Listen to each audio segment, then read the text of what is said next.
Every day has its own problems and solutions. Today I'm starting with the solution. Now for the problem. You see, today I have a new Project Exotic car being delivered to my house. And although I realize that's not the worst problem to have, I have a lot of logistics to figure out in a short amount of time. Because my new exotic car is being delivered in 2 hours.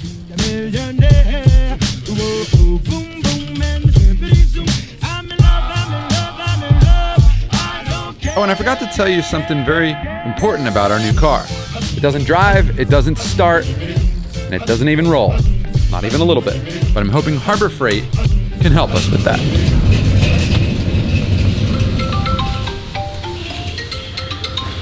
Hello, this is Ed. Yes. Right now? So I was under the impression that this was happening at 12 o'clock. I'll beat you there. Okay, bye. Change of plans, he's gonna be here in 30 minutes. They do this every time. Well, for the third car delivery in a row, they think I have a forklift. I do not have a forklift.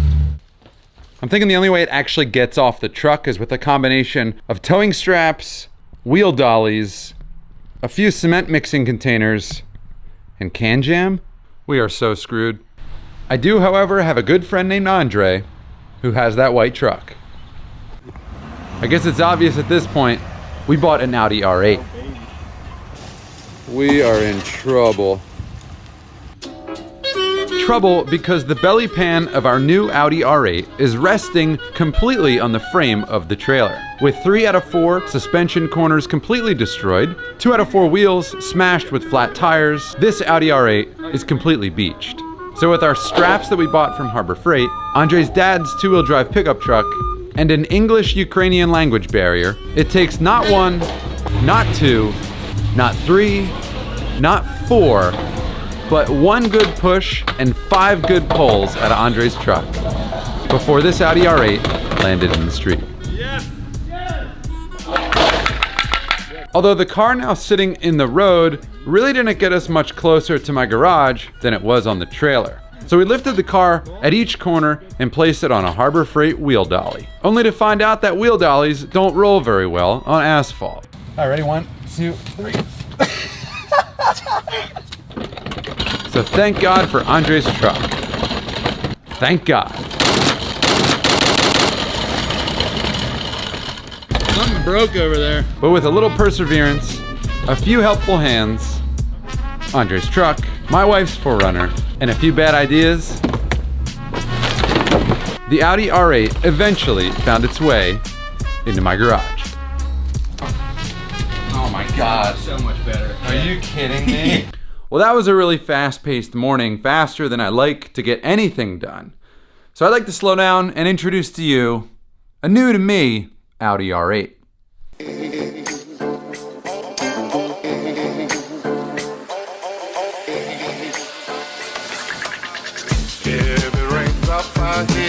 Although I don't know exactly what happened to this car, I do know it's in terrible condition. It is the worst conditioned vehicle I've ever purchased, and I'm surprisingly relaxed about it. Keep in mind the 2 issues that we're focusing on here. The first, that the auction claims this car doesn't even run, and the second, that this wheel doesn't turn. I mean, I don't think really any of the wheels turn that freely. I don't actually know what's wrong with this car, and there's only one way to find out. Darling. When these cars crash, they either destroy the wheel, the suspension, the frame, or some combination of all 3.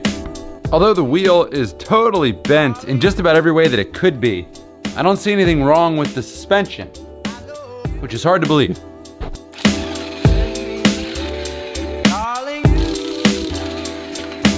The rear wheel is a bit of a different story, but the suspension should not look like this. The wheel's so bent, it's actually clamped itself onto the hub. But with the right combination of mallet, crowbar, and floor jack, we can finally take a closer look. A closer look that reveals that the coilover has snapped in half, the stabilizing arm is broken, and the bolts that mount the control arm to the frame have snapped off, leaving the threaded studs embedded in the frame. No surprise, this side is just as broken, just as bent, and the suspension is just as snapped. So 1 snapped shock, 2 bent control arms, 1 broken knuckle, 2 bent wheels, all suspension replaceable parts.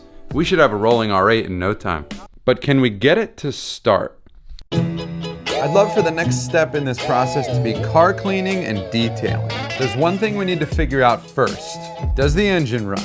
Because if the engine doesn't run, there's almost no point in rebuilding this car. The only other reason not to fix this car is if there's significant frame damage. The rear end of the car just needs some suspension work, and so far it's looking like the front end's the same. We have to take the front end apart to know for sure. To rebuild this car, we need a good frame and we need a good engine. So far the frame looks good. Oh, what did that smell?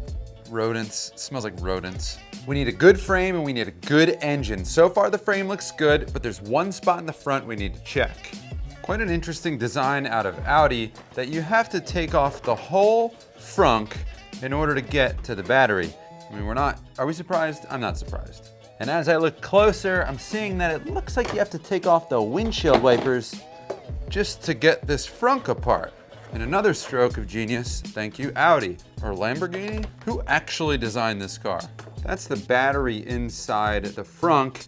The frunk has to come out to get access to that, which means this piece has to come off, which means the wipers have to come off. And it works out that the wiper arm is completely frozen to the wiper motor. So this device is actually a windshield wiper arm puller. It hooks behind the windshield wiper, you screw this thing in, and it pops right off. Ideally. It's thin enough to fit right behind the windshield wiper, and then this bolt pushes against the stud that the wiper's sitting on.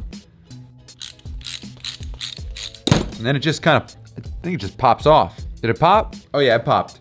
It's even better in tight places like right here, where if we were to use a pry bar, we could actually crack the windshield and really ruin our day. But this device makes quick work of it if you find yourself in this really particular situation. Now the trim can be lifted out of the way, allowing us to lift the cargo bin out of the frunk, getting that out of the way, giving us direct access to, there it is folks, our battery. It looks like it says September 2019 on it. That's an old battery. As hard as it is to remove the windshield wipers, it's really just a couple of bolts and we can get this old battery out and put in our new one and bolt it down. There's only one question that matters right now, and we're about to get the answer to it. Does our Audi R8 run? So I really can't emphasize it enough. If the car doesn't run, then there's no point in rebuilding the car. First, start. 3, 2, 1, go. Damn. Got power to the dash. Normally you hear things in the engine turning over. Fuel pump. Fuel pump. That's probably what it is. See, when the car gets in a car accident and an airbag blows up, there's a safety fuse, and that safety fuse can blow. If you're inside of a fuse box in a car, there's a certain area that will always be energized and connected to the battery. That's demonstrated by these posts on this side. All of that energy has to go through a pyro fuse, which is a safety fuse.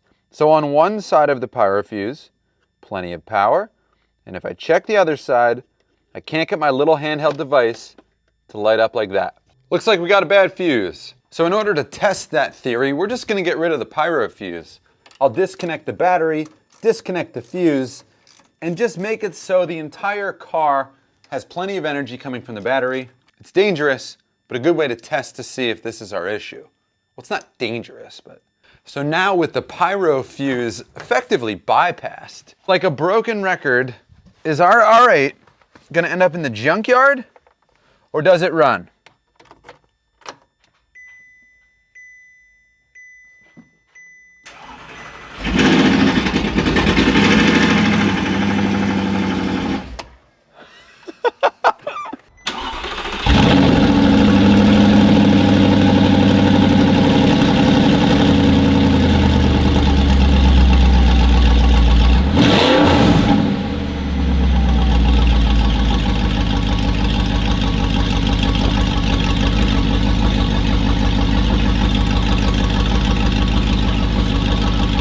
So a little bad news, a little good news. Good news is the car runs. Good news is there's oil in the engine. Bad news, there's no brakes. Good news about the bad news, there's no brake fluid in the reservoir. That's good news because that's a reason to not have brakes, and we now know what that reason is. Bad news is, where's all the fluid? Further bad news, today's video is over. Further good news, there's more coming. We